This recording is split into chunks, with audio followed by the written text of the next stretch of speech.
Paltrow treated me like a nothing. Hello, I'm H.G. Tudor. Gwyneth Paltrow is the type of narcissist that projects to the outside world that she is a kind person. She presents this spiritual facade of being interested in wellness and has created a very successful lifestyle brand off the back of that. She was also a successful actress, and therefore, irrespective of what you might think about her, you can recognise that she does have some talent, and that she has utilised her talent, first of all, her fame as an actress, and also her business acumen, to convert this into said lifestyle brand. Nevertheless, we have seen her repeated unpleasant behaviours. Recently, she's taken to trolling this one's wife, which is entirely amusing, but demonstrates how a more effective narcissist continues to assert control over a less successful one, particularly in relation to Paltrow not liking the fact that this one's wife is trying to muscle in on her territory. But there is a report from Jacob Stolworthy in the Independent newspaper which sheds further light on the behaviour of Gwyneth Paltrow, and once again provides me with an opportunity to utilise a real-life example to help you understand more about narcissism. The headline reads, "Ruth Jones says Gwyneth Paltrow treated her like a nothing on film set." Ruth Jones has called out Gwyneth Paltrow for treating her dismissively on a film set in the 1990s. Now, it's not entirely clear why this is being mentioned some 30 years later, but perhaps the article will clarify that for us.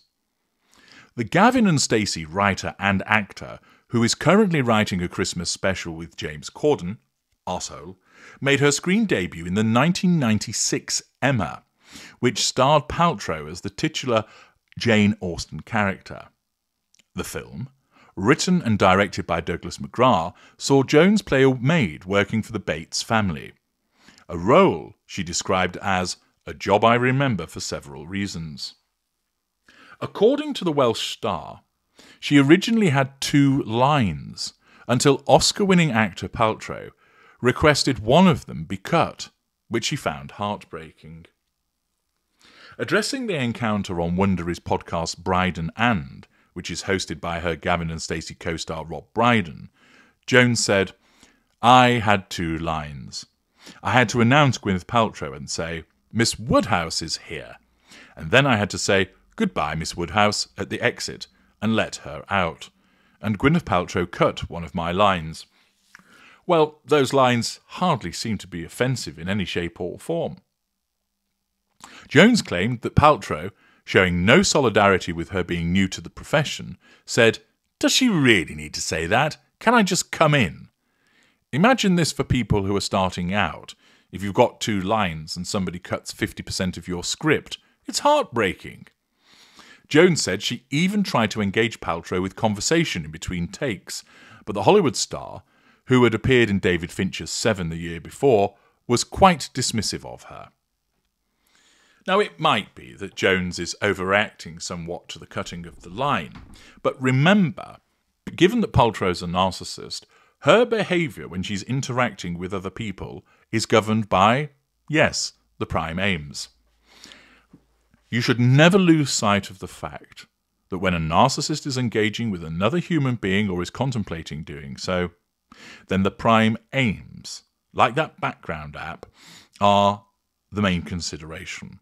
This is subconscious, the need to control and keep control over those that are on the radar of the narcissist, to draw fuel and potentially gain character traits and residual benefits. Thus, Paltrow, in order to assert control over Jones, subjects her, as a non-intimate tertiary source, to a corrective devaluation by suggesting that one of her lines be cut. She does so without any emotional empathy for how it might impact upon her. She operates with a sense of entitlement, suggesting that this is how the script should be altered. Of course, That isn't unusual in itself. It is often the case that actors make suggestions to the director with regard to the presentation of a line and perhaps how a scene might go, and the director then decides whether they'll take such suggestions on board. But it is symptomatic of the grandiosity of Gwyneth Paltrow that she feels that she's able to do this, and also it seems rather petty, given the fact that Ruth Jones only had a couple of lines. To strike one of them down when it's neither offensive or problematic does seem that it's more about the flex on the part of Paltrow. Furthermore, the fact that Jones claims that Paltrow barely engaged with her fits with the haughty attitude that's associated with the narcissist, that she's dismissive of Jones as a basically, "Who are you?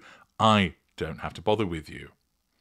The article continues, "We were waiting for them to shout action, so it was just me and Gwyneth behind the door.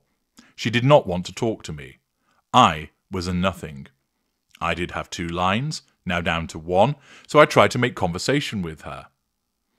Jones continued, "At the time she was going out with Brad Pitt, and I said, 'Do you have any Welsh connections?' Because Gwyneth I always think of as a Welsh name, right? So I said, 'How come you call Gwyneth?' She said my mother had a friend called Gwyneth and she really liked the name, so she called me Gwyneth.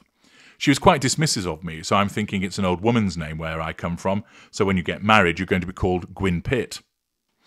Paltrow would win an Oscar 3 years later for Shakespeare in Love. The Independent has contacted Paltrow for comment. Well, I'm sure she's going to reply to this, isn't she? Yeah, right. But it is interesting, it's not clear why this recollection has come forward. Perhaps Ruth Jones is after a bit of publicity for the forthcoming Christmas special, even though it's a number of months away. The fact is, it does fit with the behaviour of Gwyneth Paltrow. It is commensurate with the way that a narcissist would look down on somebody. And the fact is that she would be dismissive. It does seem to my mind rather strange of Jones to be apparently holding some kind of grudge some 28 years later. Make of that what you will. But the behaviours that she describes in relation to Paltrow are not those that would be beyond the realms of possibility with regard to the nature of a narcissist. It's just curious as to why she's chosen to make mention of them now. Nevertheless, for Gwyneth Paltrow to basically wander around with her nose in the air and treat people as beneath her, believing them to be less important than her, is hardly a surprise. And if Jones's recollection is accurate, this is just further evidence of Paltrow's narcissism in action. I'm H.G. Tudor. Thank you for listening.